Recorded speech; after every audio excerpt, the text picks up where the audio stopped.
အားလုံးပဲမင်္ဂလာပါ Wisdom Wave ညမှာပြန်လဲကြိုဆိုလိုက်ပါတယ်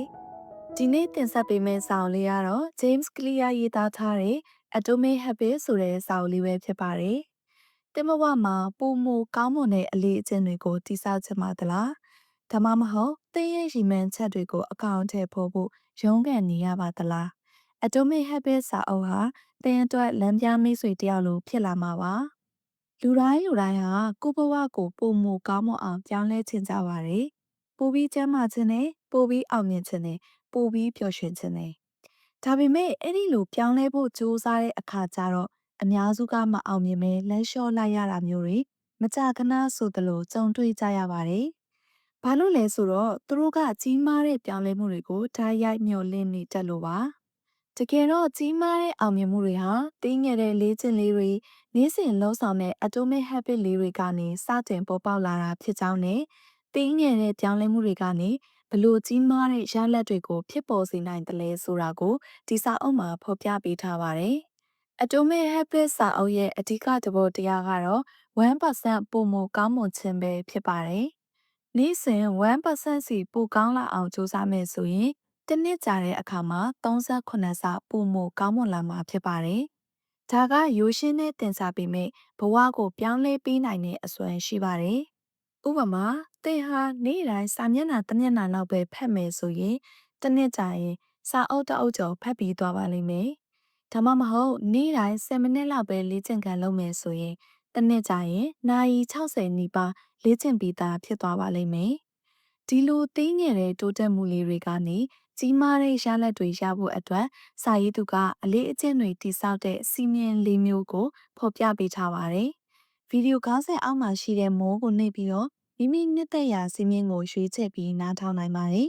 ။ပထမစီမင်းထင်ရှားအောင်လုပ်ပါလူသားတွေရဲ့အပြုအမူတွေဟာပတ်ဝန်းကျင်နဲ့အများကြီးသက်ဆိုင်ပါတယ်။ကိုလှုပ်ချင်တဲ့အလေးအကျင့်ကိုပုံမမြင်တာအောင်ပုံမထင်ရှားအောင်လုပ်ချင်အဖြစ်စတင်နိုင်တယ်လို့စာရေးသူကဆိုပါတယ်။လူတွေရဲ့အုံနောက်ဟာအနည်းနားမှာမြင်နေရတဲ့အရာတွေတတိပြုမိတဲ့အရာတွေကိုလှုံ့ဆော်ဖို့ပိုပြီးအားတန်ပါတယ်။ဥပမာမိဖို့ချောင်တွေကမုံတွေကိုမြင်လိုက်တာနဲ့စားချင်စိတ်ဖြစ်ပေါ်လာတာမျိုးဒါမှမဟုတ်ဖုန်းကိုအနားမှမြင်လိုက်တာနဲ့ကင်ပြီးကြည့်မိတာမျိုးပါ။ဒါကြောင့်ကိုတီဆောက်ချင်တဲ့အလေးအကျင့်လေးတွေကိုပုံမမြင်တာအောင်ပြုလုပ်ထားခြင်းနဲ့တစ်ဖက်မှာလည်းမလိုချင်တဲ့အလေးအကျင့်စိုးတွေကိုမြင်ကွင်းကနေဖယ်ရှားခြင်းအဖြစ်အပြုအမူပြောင်းလဲဖို့ပိုပြီးလွယ်ကူစေပါတယ်။ဒီစည်းမျဉ်းကိုအကောင့်ထဲပေါ်ဖို့စာရေးသူကနီလန်းနှစ်ခုကိုအကြံပြုထားပါတယ်။ပထမတစ်ခုကတော့ habit stacking အလေးအကျင့်မှတ်တမ်းတင်ခြင်းပဲဖြစ်ပါတယ်။ဒါကကိုလက်ရှိနေ့စဉ်လုပ်နေကြအလေးအကျင့်တစ်ခုရဲ့နောက်မှာအလေးအကျင့်အသစ်တစ်ခုကိုတွဲပြီးထည့်သွင်းလှုပ်ဆောင်ခြင်းပါ။ဥပမာအနေနဲ့မနက်ခင်းကော်ဖီတောက်ပြီးရနဲ့စာမျက်နှာ10မျက်နှာဖတ်မယ်လို့သတ်မှတ်လိုက်တာမျိုးပါဒီလိုလုပ်ခြင်းအဖြစ်စာဖတ်ခြင်းအလေးအကျင့်ကိုမနက်ခင်းကော်ဖီတောက်တဲ့လူယိုလှုပ်စင်နဲ့ချိတ်ဆက်လုပ်လိုက်တာကြောင့်စာဖတ်ဖို့အတွက်တီးတန့်အားထုတ်စရာမလိုတော့ပါဘူးဒုတိယနည်းလမ်းကတော့ environment design မှာပတ်ဝန်းကျင်ကိုဖန်တီးခြင်းဖြစ်ပါတယ်ဒါကကိုလိုချင်တဲ့အလေးအကျင့်တွေကိုလှုံ့ဆော်ပေးမဲ့ပတ်ဝန်းကျင်ကိုဖန်တီးပြီးမလိုချင်တဲ့အလေးအကျင့်တွေကိုတော့မြင်ကွင်းကနေဖယ်ရှားထားပါဥပမာနေ့တိုင်းလေ့ကျင့်ခန်းလုပ်ချင်နေဆိုရင်အားကစားဝတ်စုံနဲ့ဖက်နှက်ကိုမနက်အိပ်ယာနိုးတာနဲ့မြင်သာတဲ့နေရာမှာပြင်ဆင်ထားပါဒါမှမဟုတ်ဖုန်းသုံးတာလျှော့ချင်နေဆိုရင်ဖုန်းကိုအလုံးလုံးတဲ့စပွဲပေါ်မှာမတင်တာပဲအလုံးလုံးနေတဲ့အချိန်မှာအခန်းအပြင်ဒါမှမဟုတ်အန်ဆွဲထဲမှာထည့်ထားတာမျိုးပါပတ်ဝန်းကျင်ကိုစနစ်တကျပြင်ဆင်ထားခြင်းအပြင်ကိုလှုပ်ချင်တဲ့အလေးကျင့်တွေကအလိုအလျောက်ပေါ်ထွက်လာပြီးမလိုချင်တဲ့အလေးကျင့်တွေကတော့မှိမ့်မိန်သွားပါလိမ့်မယ်။ဒါဟာသေးငယ်တဲ့အပြောင်းလဲလေးတွေနဲ့ကြီးမားတဲ့ဘဝတိုးတက်မှုကိုရရှိစေမယ့်အခြေခံအုတ်မြစ်တစ်ခုပဲဖြစ်ပါတယ်လို့စာရေးသူကဆိုပါတယ်။ဒုတိယစီမင်းကြိုက်နှစ်တအောင်ပြုလုပ်ပါဒုတိယစီမင်းကတော့ကြိုက်နှစ်တအောင်ပြုလုပ်ဖို့ပဲဖြစ်ပါတယ်။ကျွန်တော်တို့ရဲ့အုံနောက်ဟာပျော်ရွှင်မှုနဲ့ဆုလက်ကိုပေးနိုင်တဲ့အရာတွေကိုပိုပြီးလှုပ်ချင်စိတ်ဖြစ်ပေါ်စေတယ်ဆိုတဲ့အခြေခံသဘောတရားပေါ်မှာဒီစီမင်းကအခြေခံထားတာပါအလေးအကျင့်ကောင်းတစ်ခုကိုပုံမကြိုက်ညက်တအောင်လှုံ့ဆော်နိုင်မယ်ဆိုရင်အဲ့ဒီအလေးအကျင့်ကိုဆက်လက်လှုံ့ဆော်ဖို့အလားအလာပိုများလာပါလိမ့်မယ်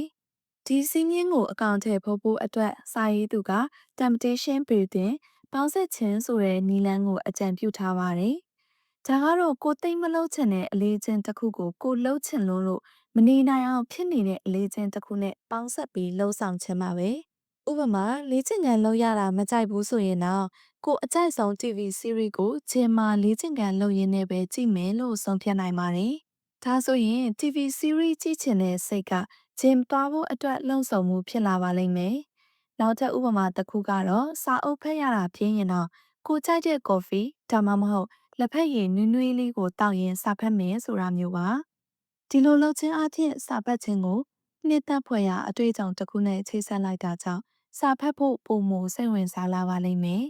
ဒါအပြင်လူမှုပတ်ဝန်းကျင်ရဲ့လွှမ်းမိုးမှုကိုအသုံးချနိုင်ပါတယ်လူတွေဟာကိုယ့်ပတ်ဝန်းကျင်ကလူတွေလုပ်တဲ့အရာကိုလိုက်လုပ်ချင်တဲ့စိတ်ရှိတတ်ကြပါတယ်ဒါကြောင့်အလေးကျင့်ကောင်းတွေရှိတဲ့အဖွဲ့အစည်းဒါမှမဟုတ်လူအုပ်စုတွေကိုဝင်ရောက်ခြင်းအပြင်ကိုယ်တိုင်အဲ့ဒီအလေးကျင့်ကောင်းတွေကိုရရှိစေဖို့ပုံမလွယ်ကူစေပါတယ်။ဥပမာကျန်းမာရေးအတွက်လေ့ကျင့်ခန်းလုပ်ဖို့ဆိုရင် fitness club တစ်ခုမှာပါဝင်တာမျိုးဒါမှမဟုတ်တူညီတဲ့ရှီမန်းချက်ရှိတဲ့တငယ်ချင်းတွေနဲ့အတူလေ့ကျင့်ခန်းလုပ်တာမျိုးဟာ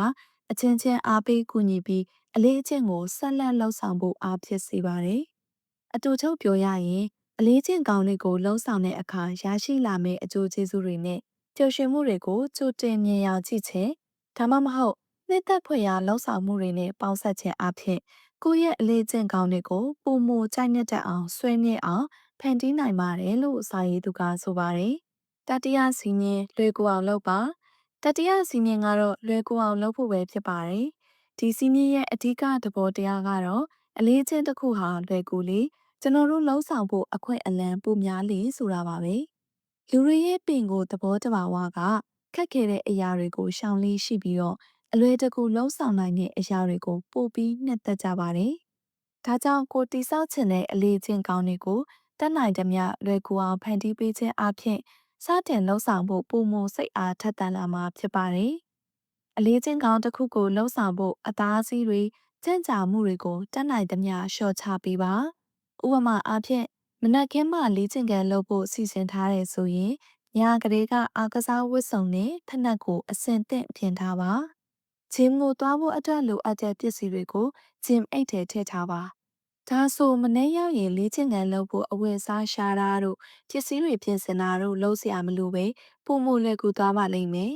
မနက်စာကိုကျန်းမာရေးနဲ့ညီညွတ်တာစားချင်တယ်ဆိုရင်ပါဝင်တဲ့ပစ္စည်းတွေကိုညကလေးကပြင်ဆင်ထားပါဥပမာအုတ်ချုံကိုရင်းနှဲစိန်ထားတာမျိုးဒါမှမဟုတ်တစ်တီတွေကိုလှီးထားတာမျိုးပါဒါဆိုမနေ့ရောက်ရင်အချိန်ကုန်သက်သာပြီးအလွယ်တကူကျန်းမာရေးနဲ့ညီညွတ်တဲ့မနက်စာကိုစားနိုင်ပါလိမ့်မယ်စာအုပ်ဖတ်ချင်တယ်ဆိုရင်လည်းစာအုပ်ကိုဖတ်ချင်တဲ့နေရာဥပမာအိတ်ခမ်းကဆိုဖာဘေးမှာဖွင့်ပြီးအဆင်သင့်ချထားပါဖတ်ဖို့စိတ်ဝင်စားတဲ့စာမျက်နှာကို bookmark ထိုးထားပါဒါဆိုဖတ်ဖို့စိတ်ကူပေါ်တာနဲ့အလွယ်တကူခောက်ဖတ်နိုင်ပါလိမ့်မယ်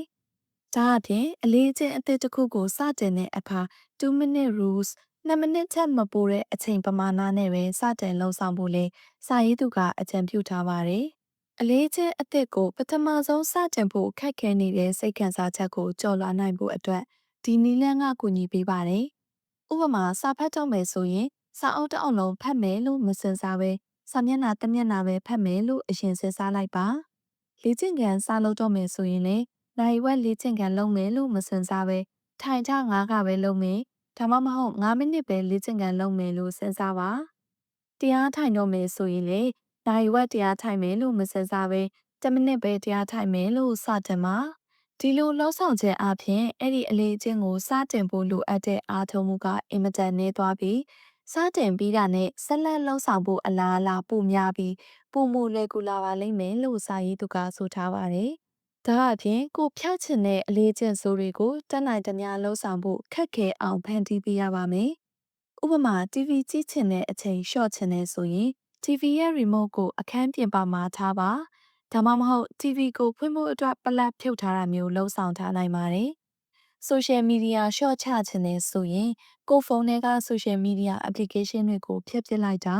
ဒါမှမဟုတ် application တွေကို folder တစ်ခုထဲမှာမြုပ်ထားတာမျိုး password ရှိရှိတွေနဲ့လောချထားတာမျိုးတွေလှုပ်ဆောင်နိုင်ပါတယ်။ online game ဆိုတာရှော့ချချင်နေဆိုရင် game ခွေတွေကိုဖုံးကွယ်ထားတာ ကွန်ပျူတာတွေကနေ uninstall လုပ်ထားတာမျိုးဒါမှမဟုတ် game controller ကိုအခန်းပြင်မှာထိမ့်သိမ်းထားတာမျိုးပြုလုပ်နိုင်ပါတယ်။တတိယစီမင်းကိုလိုက်ပါလှုပ်ဆောင်ခြင်းအပြင်အလေးကျင့်ကောင်းတွေကိုစတင်လှုပ်ဆောင်ဖို့အတားအဆီးတွေကိုဖယ်ရှားနိုင်မှာဖြစ်ပါတယ်။အလုပ်တစ်ခုကိုစတင်ဖို့လွယ်ကူလေအဲ့ဒီအလေးကျင့်ကိုဆက်လုပ်ဖို့အလားအလာပိုများလေပါပဲ။အတားအဆီးများကိုလျှော့ချခြင်း2 minute rules ကိုအသုံးပြုခြင်းနဲ့အလေးကျင့်ဆိုးများကိုခက်ခဲအောင်လှုပ်ဆောင်ခြင်းအပြင်ဘဝမှာအလေးကျင့်ကောင်းတဲ့ကိုအောင်မြင်စွာတည်ဆောက်နိုင်မှာဖြစ်ပါတယ်လို့စာရေးသူကဆိုပါတယ်။စတုထစီးမြင်ကျင်းနဲ့ဖွယ်ဖြစ်အောင်လုပ်ပါ။စတုထမြောင်းတဲ့နောက်ဆုံးစီးမြင်ကတော့ကျင်းနဲ့ဖွယ်ဖြစ်အောင်လှုပ်ဆောင်ဖို့ဖြစ်ပါတယ်။လူသားတွေရဲ့အုံနောက်ဟာချက်ချင်းရရှိတဲ့ဆုလက်ဒါမှမဟုတ်ကောင်းမွန်တဲ့ခံစားမှုတွေကိုအခြေခံပြီးအပြုအမူတွေကိုထက်ခါတလဲလဲလှုပ်ဆောင်ဖို့ပုံမူအားတန်နေဆိုတဲ့အချက်ကိုအလေးထားပါတယ်။အလေးကျင့်ကောင်းတစ်ခုကိုလှုပ်ဆောင်ပြီးနောက်မှာကျေနပ်မှုကိုခံစားရမယ်ဆိုရင်အဲ့ဒီအပြုအမူကိုနောင်တရတာမျိုးမရှိပဲဆက်လက်လှုပ်ဆောင်ဖို့အလားအလာပိုများလာမှာဖြစ်ပါတယ်။လူတွေဟာရေရှည်အကျိုးကျေးဇူးတွေထက်ချက်ချင်းရရှိတဲ့ဆုလက်တွေကိုပိုပြီးတန်ဖိုးထားတတ်ပါတယ်။ဒါကြောင့်အလေးကျင့်ကောင်းတစ်ခုကိုလှုပ်ဆောင်ပြီးတာနဲ့ချက်ချင်းခံစားရနိုင်တဲ့တင်းငယ်တဲ့ဆုလက်လေးတွေကိုပေးခြင်းအပြင်ကိုအားပေးပါလို့စာရေးသူကဆိုပါတယ်။ဥပမာလေ့ကျင့်ခန်းလုပ်ပြီးတာနဲ့ကိုအကြိုက်ဆုံးစမူတီလေးဖြော်တောက်တာမျိုးဒါမှမဟုတ်15မိနစ်လောက်ရေနွေးနွေးလေးနဲ့ရှေ့စိမ်ပြီးအနားယူတာမျိုးလုပ်နိုင်ပါတယ်။ပတ်စံစုဆောင်တဲ့ဗန်စင်းနဲ့ကိုတစ်ခါသွင်းနိုင်ကိုစုဆောင်ထားတဲ့ပမာဏတိုးလာတာကိုကြည့်ပြီးခြေနှက်မှုကိုခန်းစားပါ။ဒါမှမဟုတ်တပတ်အတွင်းငွေဘလောက်စုနိုင်လဲဆိုတာကိုကြည့်ပြီးကိုတင်းငယ်တဲ့ဆုလက်ဖြစ်တဲ့ရုပ်ရှင်ကြည့်ခွင့်လိုဟာမျိုးပေးနိုင်ပါတယ်။အရေးကြီးတဲ့အလုပ်တစ်ခုပြီးတာနဲ့ခဏတာအနားယူပြီးကိုကြိုက်တဲ့သချင်းနားထောင်တာမျိုးဒါမှမဟုတ်ကော်ဖီကောင်းကောင်းတစ်ခွက်တောက်တာမျိုးလုပ်နိုင်ပါတယ်။ဒီလိုလှုပ်ခြင်းအပြင်အဲ့ဒီအလုပ်ပြီးမြောက်ခြင်းနဲ့ပတ်သက်ပြီးအုံနောက်ကကောင်းမွန်တဲ့ခံစားချက်ကိုချိတ်ဆက်မိသွားပါလိမ့်မယ်။ဒါအပြင်ကိုယ့်ရဲ့အလေးချင်းတွေကိုမှတ်တမ်းတင်ခြင်းကလည်းကြီးမားတဲ့ကျေနပ်မှုကိုပေးနိုင်ပါတယ်။နေ့တိုင်းကိုလှုပ်ဆောင်ခဲ့တဲ့အလေးချင်းတွေကိုမှတ်တမ်းတစ်ခုအဖြစ်ပြက်ကလေးပေါ်မှာအမှတ်ချစ်ခြင်း application တစ်ခုထဲမှာမှတ်သားခြင်းမျိုးဖြစ်ပါတယ်။ဥပမာစာအုပ်တစ်အုပ်ဖတ်ပြီးတဲ့အခါစာအုပ်ရဲ့နောက်ကျောဖုံးမှာဖတ်ပြီးတဲ့ရက်စွဲကိုရေးမှတ်ထားပါ။ဒါမှမဟုတ် habit tracker application တစ်ခုထဲမှာစာပတ်ခြင်းဆိုတဲ့အလေးချင်းအတွက်အမှန်ချစ်လေးနေ့တိုင်းချက်တာမျိုးလုပ်နိုင်ပါတယ်။ဒီလိုအမှတ်အသားလေးတွေစုလာတာကိုမြင်ရတဲ့အခါကိုယ့်ရဲ့တိုးတက်မှုကိုမြင်ရပြီးနောက်နေ့တွေမှာလည်းဆက်လက်လှုပ်ဆောင်ဖို့စိတ်အားထက်သန်လာပါလိမ့်မယ်။ရေတစ်ခွက်တောက်ပြီးတိုင်းမှတ်တမ်းစာရွက်ပေါ်မှာအမှတ်ချစ်တာမျိုးဒါမှမဟုတ်ဖုန်းထဲက application မှာမှတ်ထားတာမျိုးလုပ်နိုင်ပါတယ်။နေ့စဉ်တောက်ရမယ့်ပမာဏပြည့်သွားတဲ့အခါခံစားရတဲ့ကျေနပ်မှုဟာရေစက်တောက်ဖို့အတွက်လှုံ့ဆော်မှုဖြစ်စေပါတယ်လို့စာရေးသူကဆိုပါတယ်။စန့်ကျင်ဘက်အားဖြင့်မကောင်းတဲ့အလေးချင်းတစ်ခုကိုဖျောက်ချင်ရင်တော့အဲ့ဒီအပြုအမူကိုလုံးမိတဲ့အခါတိုင်းကျဉ်းစရာမရှိအောင်ဒါမှမဟုတ်စိတ်မသက်မသာဖြစ်အောင်လှုံ့ဆော်နိုင်ပါတယ်။ဥပမာအချိုစာလျှော့စားခြင်းသူတဦးဟာအချိုစားမိတဲ့အခါတိုင်းပရာဟိတအဖွဲ့အစည်းတစ်ခုကိုသတ်မှတ်ထားတဲ့ပမာဏလှူဒန်းရမယ်လို့ကိုသတ်မှတ်ထားနိုင်ပါတယ်။ဒါဆိုရင်အချိုစားမိတဲ့အခါငွေကုန်ရတဲ့အတွက်စိတ်မကျေနပ်မှုကိုခံစားရပြီးအလေးကျင့်စိုးတွေကိုရှောင်ကျဉ်ဖို့ပုံမှုတွန်းအားပေးပါလိမ့်မယ်။စတုထစီမင်းဖြစ်တဲ့ကျေနပ်ဖွယ်ဖြစ်အောင်ပြုလုပ်ခြင်းကအလေးကျင့်ကောင်းတွေကိုရှေရှည်တည်တတ်အောင်ကူညီပေးပါတယ်။အလေးကျင့်တစ်ခုကိုလှုံ့ဆော်ပြီးနောက်မှာကောင်းမွန်တဲ့ခံစားမှုဒါမှမဟုတ်ချက်ချင်းရရှိတဲ့ဆုလက်တစ်ခုကိုပေးခြင်းအပြင်အုံနောက်ကအဲ့ဒီအပြုအမူကိုနှစ်သက်ပြီးထက်ခါတလဲလဲလှုံ့ဆော်ဖို့လှုံ့ဆော်ခံရပါလိမ့်မယ်။ဒါမှသာတင်းငယ်တဲ့အလေးကျင့်တွေဟာအချိန်ကြာလာတာနဲ့အမျှခိုင်မာတဲ့အပြုအမူတွေအဖြစ်ပြောင်းလဲသွားမှာဖြစ်ပါတယ်။အခုဆိုရင်တော့ Atomic Habits စာအုပ်ကိုလေ့လာခဲ့ကြပြီးပါပြီ။ဒီစာအုပ်ဟာကိုယ့်ဘဝကိုပြောင်းလဲဖို့အတွက်ကြီးမားတဲ့ဆုံးဖြတ်ချက်တွေချမှတ်ပြီးကြီးကြီးမားမားအားထုတ်စရာမလိုဘူးဆိုတာကိုပြီးမောင်းထူပြထားပါတယ်။နေ့စဉ်ဘဝမှာတင်းငယ်တဲ့ Atomic Habit လေးတွေကိုစနစ်တကျတည်ဆောက်ပြီးစဉ်ဆက်မပြတ်လှုပ်ဆောင်သွားမယ်ဆိုရင်အချိန်ကြာလာတာနဲ့အမျှအံ့ဩစရာကောင်းလောက်တဲ့ရလဒ်တွေနဲ့ဘဝရဲ့အတွင်ကူးပြောင်းမှုတွေကိုရရှိလာမှာပါ။ဒီစာအုပ်ကပေးတဲ့သင်ခန်းစာတွေဟာရီမှန်းချက်ကြီးကြီးမားမားတွေချမှတ်ထားပေမဲ့ဘေးကစားရမှန်းမသိဖြစ်နေသူတွေအလေးချင်းကောင်းတွေတိစောက်ခြင်းပေမဲ့ခဏခဏပျောက်ပြတ်သွားတတ်တဲ့လူတွေအတွက်တန်ဖိုးရှိတဲ့လမ်းညွှန်ချက်တွေပဲဖြစ်ပါတယ်။တင်းငယ်တဲ့ခြေလမ်းတွေနဲ့ကြီးမားတဲ့အပြောင်းအလဲတွေကိုဖန်တီးလိုက်ပါ သင်ရဲ့ဘဝဟာပုံမကောင်းမွန်တဲ့လမ်းကြောင်းပေါ်ကိုရောက်ရှိလာမှသိချပါတယ်လို့ပြောကြရင်းနဲ့ဒီနေ့တင်ဆက်မှုကိုဒီမှာပဲရပ်နာလိုက်ရပါတယ်။အဆုံးထိလိုက်ပါကြည့်ရှုနားဆင်ပေးခဲ့ကြတဲ့တဦးတယောက်ချင်းစီတိုင်းကို Wisdom Wave မြန်မာမှာကျေးဇူးအထူးတင်ရှိပါတယ်။အားလုံးပဲပျော်ရွှင်ချမ်းမြေ့ကြပါစေ။